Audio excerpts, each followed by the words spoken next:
रश्मि और अमर लॉकडाउन के चलते डेटिंग ऐप पर मिलते हैं।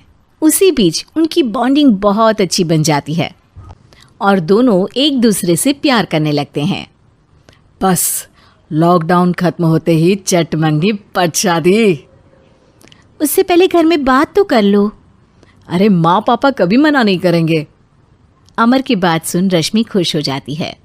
ऐसे ही दिन बीतते हैं और देखते ही देखते लॉकडाउन खुल जाता है, जिसके अगले ही दिन अमर अपने परिवार के साथ रिश्ता लेकर रश्मि के घर पहुंच जाता है।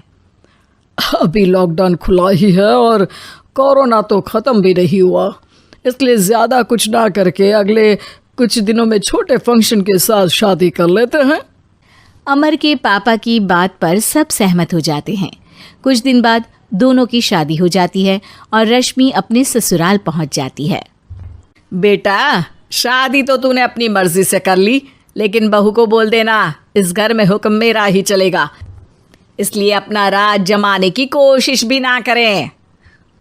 माँ, रश्मि को यहाँ सिर्फ प्यार, आशीर्वाद और अपनापन चाहिए, पैसा या राज नहीं।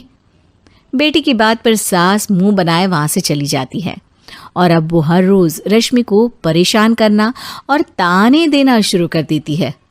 देखो, ये है आजकल की लड़की, इंटरनेट पर लड़कों से बातें करते हुए इन्हें शर्म भी नहीं आती, और यहाँ तो देखो कितनी सीधी सुशील बनकर दिखा रही है। मम्मी, शादी के रिश्ते वाले इंटरनेट ऐप से जब किसी को कोई दिक्कत नहीं है, फिर डेटिंग ऐप के जरिए मिलना किस तरह गलत हो सकता है?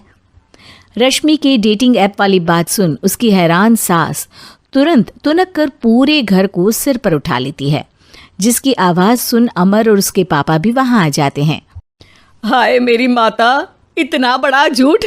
डेटिंग ऐप को इंटरनेट के जरिए मिली है बोलकर इस कलमुही को मेरे सर ला बिठा दिया। अरे नास पिटी, तुझे जरा भी शर्म नहीं आई? वहाँ न जाने कितने लड़कों से गुलू गुलू करके तुझे मेरा ही लड़का मिला था फंसाने के लिए। माँ, मुझे तो समझ नहीं आ रहा क्या बोले जा रही हो। डेटिंग ऐप इस्तेमाल करना कोई अपराध नहीं है, और तुम रश्मि को ऐसा कैसे बोल सकती हो? मैं भी तो था उस ऐप पर। पहले उसके लिए माँ से झूठ बोला और अब लड़ाई कर रहा है। सास और अमर की बात सुनकर रश्मि हैरान खड़ी रहती है। अमर, तुमने घर में झूठ क्यों बोला? ये सब देख रही हो ना, इसी की वजह से झूठ बोलना पड़ा। एक तरफ अमर और रश्मि की ये बात चल रही होती है, वहीं दूसरी तरफ सास का नॉन स्टॉप क्लेश सबको परेशान कर देता है। सब एकदम चुप, जो हुआ सो हुआ, अब मुझे कुछ ना सुनाई दे। पति की बात सुन सास चुप होकर वहां से चली जाती है, लेकिन अब वो रश्मि के सिर दुनिया भर के सारे काम डालकर उसका जीना पहले से भी ज्यादा मुश्किल कर देती है।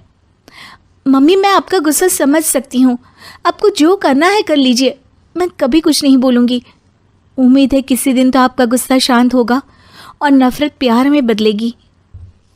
रश्मि की अच्छाई को उसका नाटक समझकर सास गुस्से के 7वें आसमान पर चढ़ जाती है और उसी शाम रश्मि को नीचा दिखाने के लिए अपनी सहेलियों को घर बुलाकर उसकी बुराइयां करने लगती है। अरे कौशल्या, क्या बताऊं, आजकल के बच्चे ना बहुत एडवांस हो गए हैं। पहले रिश्ते घर परिवार वाले सब देख परख के कराते थे, और अब ये लोग खुद न जाने कहाँ कहाँ मिलकर खुद ही सब कुछ पक्का करके हमें बता देते हैं। लड़की का कैसा दिन धर्म, कैसा ईमान, कैसा चरित्र कुछ नहीं पता, बस प्यार किया और घर लाकर बिठा देते हैं। अरे ऐसा क्यों बोलती हो? आजकल बच्चे अपने आप में बहुत समझदार हो गए हैं, और फिर पूरी जिंदगी तो उन दोनों को ही साथ निभानी है। अपनी पसंद से शादी कर भी ले तो क्या दिक्कत? तू ही देख ले, पहले इतना अच्छा बेटा और अब सोने पर सुहागे जैसी सर्वगुण संपन्न बहू। और पता है, अभी कुछ दिन पहले मेरी बेटी ने मुझे डेटिंग ऐप के बारे में बताया, जहाँ लड़का लड़की अपनी पसंद से अपने आप एक दूसरे को चुन लेते हैं, और फिर अगर सब सही रहता है तो बात आगे भी बढ़ जाती है। अरे इसमें इतना खुश होकर क्या बता रही हो? ये तो गलत है। न जाने कौन क्या है, कितना झूठ कितना सच है। अरे पर सोचो, जब तुम किसी के बताए रिश्ते को देखने जाते हो तो क्या एक ही बार देखने से सच झूठ का पता लगा सकती हो? ज़रूरी नहीं कि बच्चों का लिया फैसला हमेशा गलत हो। अरे बहुत बार हमसे भी तो गलत फैसले होते हैं ना। अच्छे बुरे लोग तो हर जगह मिल सकते हैं, फिर इसमें सिर्फ बच्चे ही गलत कैसे?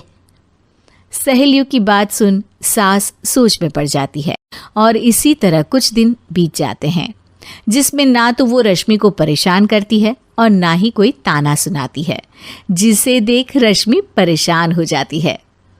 मम्मी, आपकी तबीयत तो ठीक है ना? कुछ दिनों से देख रही हूँ आप मुझे कुछ बोलती ही नहीं। तो मेरा परेशान करना ज्यादा अच्छा लगता है क्या? नहीं, आपकी शांति उससे ज्यादा परेशान कर रही है। शांति इसलिए है क्योंकि मुझे एहसास हो गया है कि गलत तुम लोग नहीं, मेरी सोच है। प्यार तो एक सुंदर एहसास और शादी खूबसूरत साथ है। अगर ये साथ सच्चा है तो कहीं पर भी किसी भी तरह जुड़ा हो उससे कोई फर्क नहीं पड़ता। आप कौन है? इतनी अच्छी बातें मेरी पत्नी तो नहीं बोल सकती। क्या आप भी? लॉकडाउन से पहले गीता के घर का नजारा कुछ ऐसा था कि रोहन ऑफिस जाता था और शिवन स्कूल। जिनके घर से जाने के बाद गीता काम खत्म करके बाकी समय आराम करती थी। लेकिन लॉकडाउन के बाद ऑफिस और स्कूल घर में ही खुल गए और इससे गीता का हाल वो तो आपको देखने में ही मजा आएगा। शिवेन, ओ शिवेन, महाराज उठने के लिए क्या 21 तोपों की सलामी लेंगे? अरे बिस्तर से बाहर निकल, ऑनलाइन क्लास स्टार्ट होने वाली है। अरे तुम भी हद करती हो, स्पीकर की तरह चिल्लाने की क्या जरूरत है? दिख नहीं रहा मेरी कॉन्फ्रेंस चल रही है। अब कैमरा और स्पीकर ऑन कर रहा हूं, मुझे कोई शोर नहीं चाहिए। इस पर जैसे ही रोहन लैपटॉप का कैमरा और स्पीकर ऑन करता है तभी कुकर की सीटी बजती है। करा लो अब इसे चुप। लॉकडाउन नहीं हुआ, मेरी मौत का फरमान जारी हो गया। दोनों बाप बेटे ने नाक में दम किया हुआ है। ऐसा बोलकर गीता वहां से शिविन के कमरे में पहुंच जाती है, जहां शिविन अभी भी सो रहा होता है। ओ आलसी, अब अगर 5 मिनट में नहीं उठाना तो आज तेरा गेम और यूट्यूब कैंसिल। माँ की बात सुनकर शिविन बिना 1 मिनट गंवाए उठ खड़ा होता है। उठ गया, अभी नहाकर भी आता हूँ। ये नाटक कहीं और, मुंह पर गीला कपड़ा मार और पढ़ने बैठ।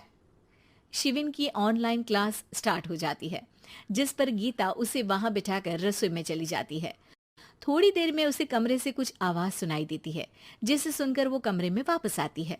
हाय राम, तुझे क्लास अटेंड करने के लिए बोला था, कैमरा ऑफ करके बिस्तर पर नाचने के लिए नहीं बोला था। मम्मी, मुझे कुछ समझ नहीं आ रहा, आप बाद में पढ़ा देना ना, वैसे भी अटेंडेंस तो लगी गई है।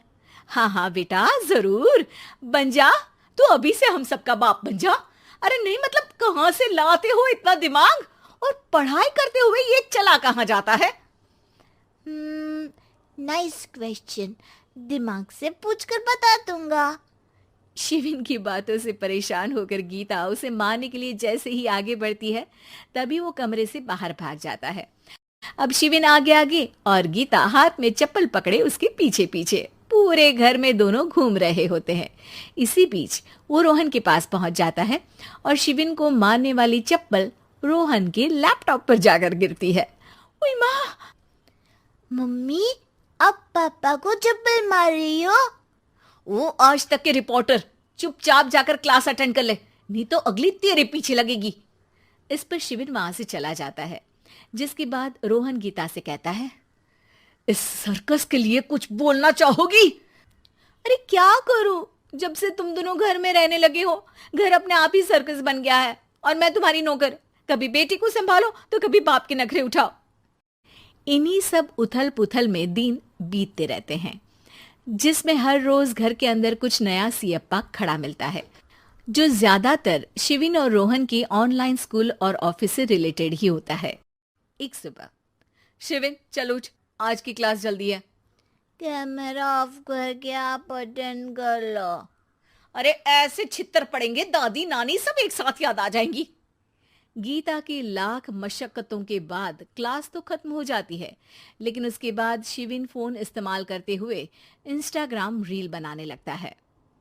रसोड़े में कौन था? तुम थी, मैं थी, कौन था? हाँ, मैं गरीब हूँ, मैं गरीब हूँ। अरे ओ गरीब के बेटे, आजा, मैं बनाती हूँ तुझे गरीब। मैं बताती हूँ रसोड़ी में कौन था। पढ़ाई करने बोलो तो इनकी माँ मर जाती है, और ये पागलपंतियां जितनी मर्जी करा लो। गीता शिविन को डांट रही होती है, तभी रोहन बीच में बोल पड़ता है। अरे बच्चा ही तो है, इतना गुस्सा क्यों कर रही हो? बेटे का साथ देने की इसी एक कोशिश में अब शिविन के साथ साथ रोहन भी गीता के गुस्से की सूली पर चढ़ जाता है। अगर बेटे पर इतना ही प्यार आ रहा है तो इसे क्लास अटेंड क्यों नहीं कराते, इसका होमवर्क क्यों नहीं कराते? उस समय तो बहुत जल्दी मीटिंग आ जाती है। वो काम मैं करूं और यहाँ इस बेफिजुली की चीज में तरफदारी करके बन जाओ महान। हे भगवान, कोई तो इनके ऑफिस और स्कूल खुलवाओ, मैं इन्हें और घर में नहीं सह सकती। अरे कुछ और मांग लेती, क्योंकि तुम्हारी ये विश इस साल तो पूरी होने से रही, कोरोना। हाय, नास बेटे ने जिंदगी ही बर्बाद कर दी। खाए कोई पचाए कोई, कल मुझे चुन चुन कर सबको मेरी बद्दुआ लगेगी। उन्होंने दुनिया का और इन बाप बेटे दोनों ने मेरा जीना मुश्किल कर दिया। गीता वहां से चली जाती है, जिसके बाद रोहन शिविन से कहता है, अरे तुम्हारी मम्मी इतनी भड़की हुई क्यों है? आपकी वजह से पूरा समय घर में रहते हो और उस पर कोई काम कराने की जगह बस ऑर्डर देते रहते हो। अच्छा बेटे, सारा इल्जाम मुझ पर? पूरा दिन तो वो तुम पर ही चिल्लाती है। हाँ, मतलब दोनों का 50-50 है, कुछ करना पड़ेगा। वो कहते ना, make the best out of worst. I have an idea. वैसे तुम्हारी माँ सही कहती है, बहुत जुबान चलाने लगे हो, कम बोला करो। अगली सुबह रोहन और शिविन अपनी गलती को सुधारने के लिए गीता के उठने से पहले घर का आधा काम खत्म कर देते हैं, जिसे देखकर गीता खुश हो जाती है और फिर बाकी बचा काम वो तीनों मिलकर पूरा कर लेते हैं। जिसके बाद अब वो सब मिल बांट कर हर काम में एक दूसरे की मदद करते हुए लॉकडाउन का मजा लेने लगते हैं।